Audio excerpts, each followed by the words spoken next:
thoughts on Canton and JPM and its implications for XRP, and what about Trump's tariffs with Supreme Court decision this Friday, as could massively impact all markets. Thanks. Like I just said, it's interesting timing for the Hebrew calendar and No Way and Elon and all the other stuff. So, I don't know. I do think it will have implications for it. I do think that we're in for volatility. I do think that the stock market is at unsustainable levels and needs a significant pullback in order to be able to reset pricing. I think that is going to come from multiple angles all at once, with significant drawdown around 50% in stocks, gold and silver, maybe not silver, but in gold, and also in other markets alongside that, including Bitcoin. I think it's going to be a big move down all at once. Now, how long does that last? Guess is as good as mine. I think that we V-bottom out of there, and I do think that that's when they implement all this stuff. When it comes to Canton and JPM, JPM is a siloed ecosystem. So they have Onyx. We've talked to their team over there, shared different information with them.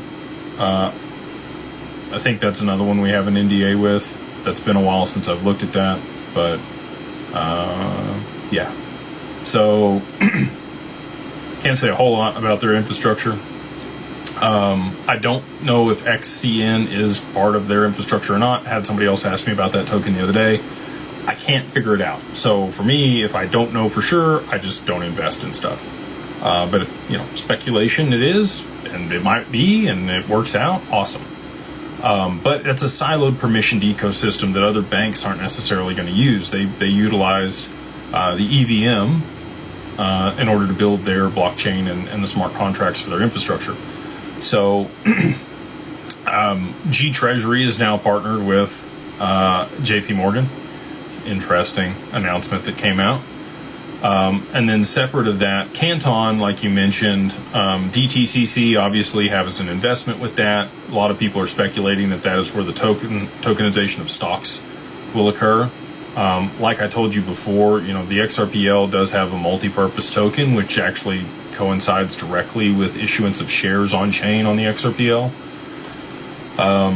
So I don't know. Maybe some of these exchanges will use Canton or Hedera or other networks, and they'll be interoperable using Wormhole or Axelar in order to be able to settle back to the XRPL, between the clearinghouses and brokers.